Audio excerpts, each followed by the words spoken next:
Hello friends and welcome. In today's lecture, we shall talk about origin of resting membrane potential, electrophysiology of ion channels, and transmission of nerve impulse. The main objectives of today's deliberation are: first, to discuss the origin of resting membrane potential, next to discuss the determination of membrane currents and how they can be measured, then to discuss the factors that govern electrophysiology of ion channels, and finally, to help students understand transmission of nerve impulse and synaptic transmission. To begin with, let me first of all highlight the early origin of the ion channel concept and resting membrane potential. By the mid-1800s, biophysical studies of osmosis and urine filtration led to the hypothesis that there are pores of molecular diameter in biological membranes. This concept was presented in textbooks of physiology from then on as one of the several unproven possibilities. At the time, the word membrane was applied without distinction to sheets of tissues such as epithelia and to the then hypothetical envelope of cells that is known today as the plasma membrane. Functional studies during the period 1945 to 1970 revealed voltage-gated and ligand-gated ion channels in nerve and muscle plasma membranes and finally proved that they are aqueous pores. Modern arguments for an aqueous pore include the permeability to only small ions, blocked by slightly larger ions, and now definitely the crystal structures that show the water-filled transmembrane pathway with several ions in it. Cells of multicellular organisms such as animals and plants, as well as those of unicellular organisms such as yeast, exhibit a potential difference across the cell plasma membrane. This potential difference is referred to as the membrane potential, that is Vm. The numerical value of the membrane potential is generally negative, meaning that the inside of the cell is negative with respect to the outside solution, which is taken as the reference or zero value. In real cells, several different ion types, each with its own gradient, contribute to this charge separation. Any ion that forms an ion gradient across a membrane and that is permeable contributes to the actual membrane potential. At rest, most cells have a potential around -40 to -80 mV, indicating that they are dominated by potassium or chlorine permeability, while ion gradients are the result of pumps that move ions across membranes in an ATP-dependent fashion. For example, the sodium-potassium ATPase. Charge separation is the result of ion-selective channels used for rapid signaling events or prolonged voltage stabilization, that is resting conditions. In general, transport processes are described by diffusion, that is diffusion coefficient D. For cell membranes, diffusion is a two-step process of moving ions from one aqueous compartment to another across and within the hydrophobic core of the phospholipid bilayer. This is best characterized by the oil-water partition coefficient K that is moving in and out of the bilayer and diffusion coefficient D within the bilayer. It is important to realize that the entire gradient spans only the thickness of a cell membrane at distance of about 4 to 6 nanometer. Now let us discuss measurements of resting membrane potential. Since measuring these parameters is fairly difficult, a more accessible parameter, the permeability coefficient P, can be defined that includes both partition coefficient K and diffusion coefficient D. Ion gradients can be mimicked, manipulated, and measured by electrodes attached to current generators and voltmeters by a type of experimentation summarily known as electrophysiology. This can be done by modeling membranes as electrical circuits with resistance, capacitance, and charge, that is as in a battery, and correlated these circuit elements with structural features of cell membranes. Whatever the goal of an investigation may be, the important point is to define properties that can be measured experimentally. One basic equation is Ohm's law that describes the relationship between these parameters. It has been derived from flux rate analysis and for charged particles. The equation for Ohm's law is E is equal to Ri or I is equal to Ge. For membranes, this includes the membrane potential E and membrane currents I. From these parameters, we can calculate resistance R or its inverse, the conductance G, and permeability ratios. Concentration gradients of charged ions determine the membrane potential E as just outlined, and the two parameters can be related using the thermodynamic or chemical equilibrium of transport phenomena. The equilibrium potential for a single ion species across a thin membrane separating two compartments with unequal concentration is described by the Nernst potential. In case of Nernst potential, E at equilibrium is equal to RT divided by ZF multiplied with ln C out divided by C in. Nernst equilibrium potential, R is the gas constant, T the actual temperature, Z the number of charges of the ion species, F the Faraday constant, and C out and C in the extracellular and intracellular concentrations of the ion. Such a potential forms in the presence of a semi-permeable membrane. Consider that an ion species, for example potassium positive, always comes with an anion neutralizing its charge. However, the two counter ions can be separated physically by some distance without violating the electroneutrality requirements of a salt solution. If the membrane separates an ion gradient, a potassium selective, that is semi-permeable membrane would form diffusion potential across the thin partition. The strength of this diffusion potential is captured by the Nernst equation. If the ion selectivity is absolute, that is, the membrane is permeable for potassium ions only but impermeable for the anion. Such absolute selectivities are never found in real cell membranes, and potential equations are more complex than indicated for a single ion species. Let us now discuss another important aspect of today's topic, that is electrophysiology of ion channels. Electrophysiology is the study of electrical properties of biological cells and tissues. It involves measurements of voltage change or electric current on a wide variety of scales, from single ion channel proteins to whole organs like the heart. In neuroscience, it includes measurements of the electrical activity of neurons and particularly action potential activity. Recordings of large-scale electric signals from the nervous system, such as electroencephalography, may also be referred to as electrophysiological recordings. In electrophysiology, the term gating refers to the opening, that is activation, or closing by deactivation or inactivation of ion channels. When ion channels are in a closed, that is non-conducting state, they are impermeable to ions and do not conduct electric current. When ion channels are in open state, they conduct electric current by allowing some ions to pass through them and thus across the plasma membrane of the cell. These flows of ions across the membrane result in an electrical current across the membrane. A variety of cellular changes can trigger gating, depending on ion channel, including changes in voltage across the cell membrane, that is voltage gated ion channels, drugs or hormones interacting with ion channels, that is ligand gated ion channels, changes in temperature, stretching or deformation of the cell membrane, addition of a phosphate group to the ion channel, that is phosphorylation, and interaction with other molecules in the cell, for example G proteins. The rate at which any of these gating processes occurs in response to these triggers is known as the kinetics of gating. Some drugs and many ion channel toxins act as gating modifiers of voltage gated ion channels by changing the kinetics of gating. Moving on, let us now discuss membrane currents. Measuring membrane currents instead of potentials has been the way of understanding mechanisms underlying action potentials.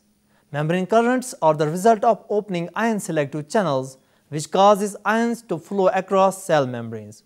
This flow is spontaneous because all ion types are distributed unevenly between cellular and extracellular compartments. In general, cells contain high loads of potassium positive but low sodium positive and calcium 2 positive ions, while extracellular fluids contain high sodium positive and calcium 2 positive ions but low potassium positive concentrations. Accordingly, ion gradients ranging from 10 to 10,000 fold depending on the ion species exist. When channels are activated, ions will always start diffusing through the pores in either direction, although more ions will flow from high to the low concentration, that is downhill.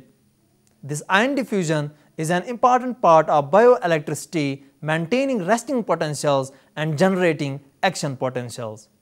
It is also used to couple the transport of secondary solutes that can be up concentrated inside or outside according to the metabolic needs. Finally, ATP hydrolyzing pumps reverse the flow of ions, regenerating the gradients dissipated by the activity of channels and secondary transporters. Summarily, chemical energy is used to maintain the formation and use of membrane potentials and ion gradients. The methods to study membrane currents are voltage clamp, that is 2 electrodes, and patch clamp, that is 1 electrode techniques. The latter allows the measurement of currents through single channel units, while the former is used to measure macroscopic currents, which are the result of the simultaneous activity of hundreds to thousands of channels. The noise recorded in early days of electrophysiology indicated the presence of unit conductances, which later have been correlated with the presence of ion channels, the physical units of electrical conductivity in cell membranes. Today, the activity of these channels, their distribution and regulation is well described and one of the few protein systems that can be studied at the single unit level. Accordingly, single channel recordings have allowed the detailed characterization of kinetic properties and the opening and closing of these proteins. High resolution structural analysis has corroborated the existence of these channels, their channel structure, the gating mechanism, ion selectivity, voltage sensing elements, and ligand binding sites. For example, where neurotransmitters can bind and activate the channel. Let us now discuss important section of today's topic, that is transmission of nerve impulse. All the nerve fibers carry information in the form of nerve impulse. Nerve impulse is the sum total of physical and chemical disturbances created by a stimulus, that is electrical, chemical or mechanical, in a neuron or nerve fiber, which results in the movement of a wave along the nerve fiber. The nerve fiber or axon is like a cylinder, the interior of which is filled with exoplasm, that is the cytoplasm of the nerve cell, and the exterior of which is covered with a thin membrane, the axon membrane or exolemma. The axon is immersed in the extracellular fluid, that is ECF.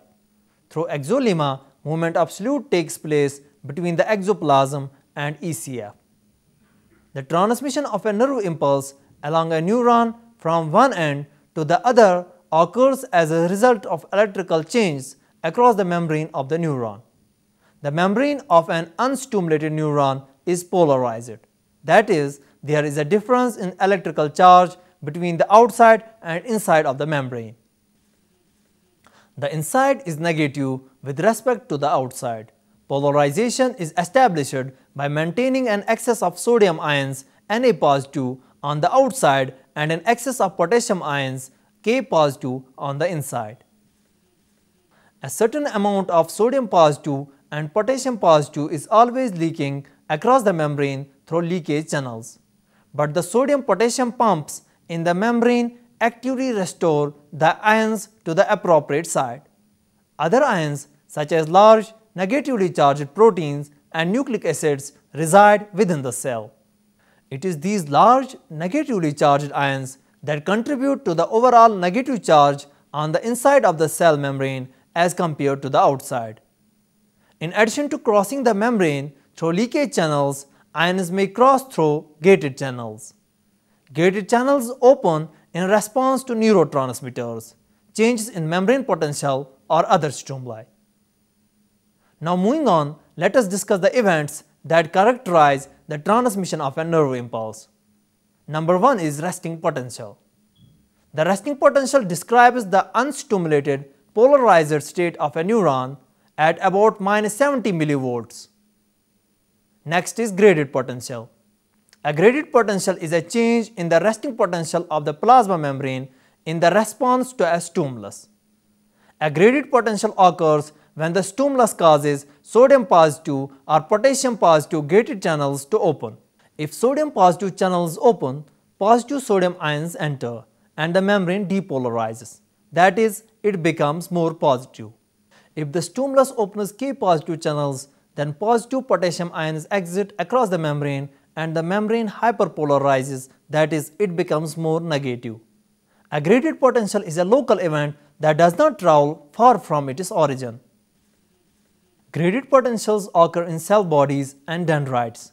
Light, heat, mechanical pressure, and chemicals such as neurotransmitters are examples of stimuli that may generate a graded potential depending upon the neuron. The following 4 steps describe the initiation of an impulse to the resetting of a neuron to prepare for a second stimulation. Number 1 is action potential. Unlike a graded potential, an action potential is capable of traveling long distances. If a depolarizing graded potential is sufficiently large, sodium positive channels in the trigger zone open. In response, sodium positive on the outside of the membrane become depolarized as in a graded potential.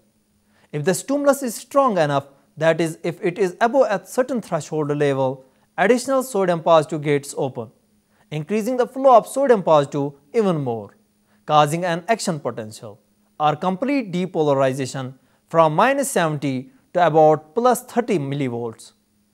This in turn stimulates neighboring sodium positive gates further down the axon to open.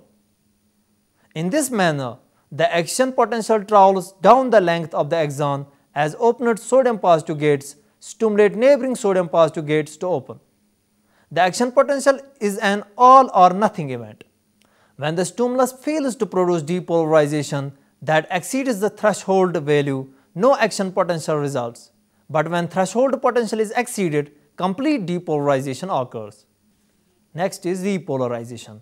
In response to the inflow of sodium positive, potassium positive channels open, this time allowing potassium on the inside to rush out of the cell. The movement of potassium positive out of the cell causes repolarization by restoring the original membrane polarization. Unlike the resting potential, however, in repolarization, the potassium positive are on the outside and the sodium positive are on the inside. Soon after the potassium positive gates open, the sodium positive gates close. Next in this section is hyperpolarization. By the time the potassium positive channels close, more potassium have moved out of the cell than is actually necessary to establish the original polarized potential. Thus, the membrane becomes hyperpolarized, about -80 millivolts. Next is refractory period.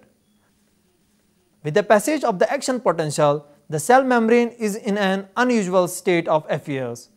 The membrane is polarized, but the sodium positive and potassium positive are on the wrong sides of the membrane. During this refractory period, the axon will not respond to a new stimulus. To re-establish the original distribution of these ions, the sodium positive and potassium positive are returned to their resting potential location by sodium positive and potassium positive pumps in the cell membrane. Once these ions are completely returned to their resting potential location, the neuron is ready for another stimulus. Finally, let us now discuss synaptic transmission. Action potentials are generated on cell bodies where they form contact with innervating cells through synaptic buttons. These buttons are cell extensions that synthesize and store chemical neurotransmitters in small organellar vesicles. Upon an action potential stimulus arriving through the axonal membrane, voltage-gated calcium channels trigger a signaling cascade using calcium ions that trigger membrane fusion between the storage vesicle and the presynaptic membrane. An exocytotic event releases the stored chemicals into the synaptic cleft where they rapidly diffuse towards and bind to ligand-gated receptors. Receptor activation triggers a postsynaptic membrane current in the receiving cell, charging the potential to different levels. Thus, the electrical signal is transmitted chemically between neurons and muscle cells. Synapses can stimulate both depolarizing and hyperpolarizing currents depending on the neurotransmitter and their respective receptor used. Activating cation selective ion channels causes excitatory, that is depolarizing, postsynaptic potentials EPSP, while activation of anion selective ion channels cause inhibitory, that is hyperpolarizing, postsynaptic potentials, that is IPSP. Chemical synapses produce so-called miniature end plate potential. It is called this way because they have first been characterized on the end plate regions of neuromuscular junctions that are the result of a single pulse of exocytotic event. Each vesicle releasing neurotransmitter contain more or less the same amount of ligands activating a certain number of postsynaptic receptors, which results in a uniform depolarizing pulse, the miniature end plate potential MEPP.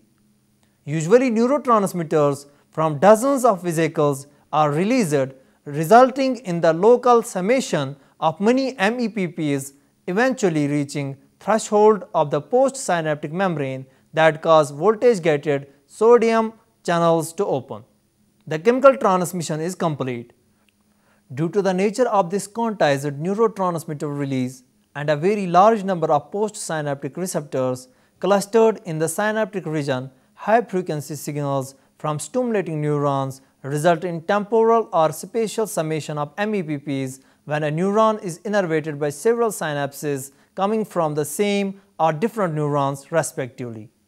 Summation can also be the result of balancing excitatory and inhibitory synapses such that several neurons can control the firing pattern of a receiving neuron, which integrates the signal coming from different regions of the body or brain.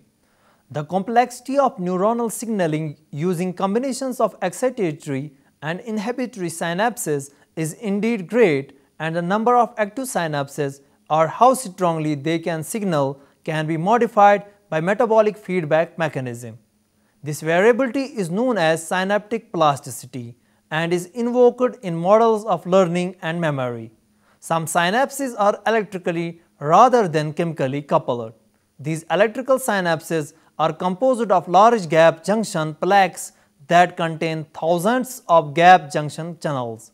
These channels are cell-to-cell channels spanning across two adjacent cell membranes directly connecting the cytoplasmic compartments of two neighboring cells.